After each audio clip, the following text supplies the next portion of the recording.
Picture this. I'm in my 20s.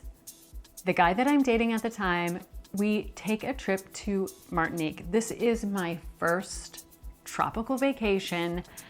It is gorgeous. It's amazing. I mean, I'm having the time of my life.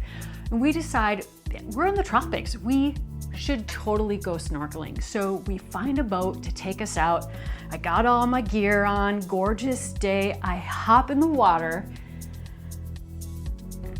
I could hear myself breathe, not just breathe, but immediately start to hyperventilate because I was not prepared for what's underneath the water. Water is not my comfort environment. I start freaking out. I am climbing on top of my boyfriend and I'm like, I gotta get back on the boat. Get me out of here. I'm like that lizard that can run on top of the water.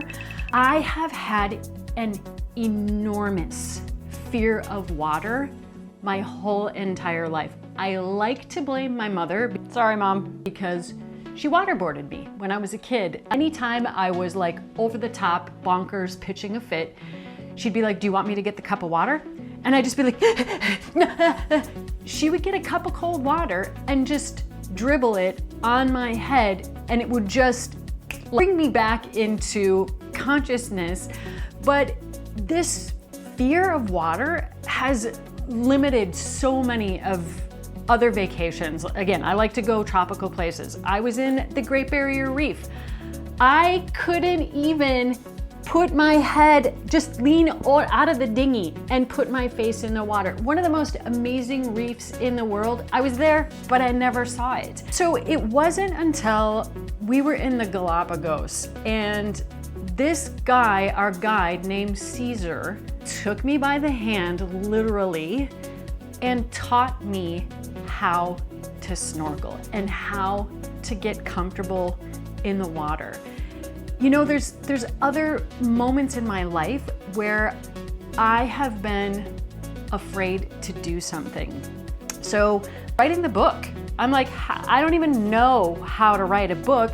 I had a bunch of false starts writing my book, and it wasn't until I got the help of an editor who helped me to figure out the outline for my book. And once I got help, I was off to the races. I used to do all kinds of flying trapeze things. That scared the shiziz out of me, but I had a coach. I had peers who taught me how to do it. How often in our lives do we try to step up to the plate of something really big that we've maybe never done before, scares the crap out of us, and think that we have to do it alone and to do it with no preparation whatsoever and not get the advice of experts. We show up alone and we think we can handle it. The fear gets overwhelming and we slip into defeat. Full admission here, I don't do all the shit that I do all by myself and without any help. I ask for lots of help from people who have done it before. I'm parts of programs to learn how to do things. I have a coach that I occasionally work with. So here's an acronym that I think could be helpful for all of us when we're faced with fear, okay?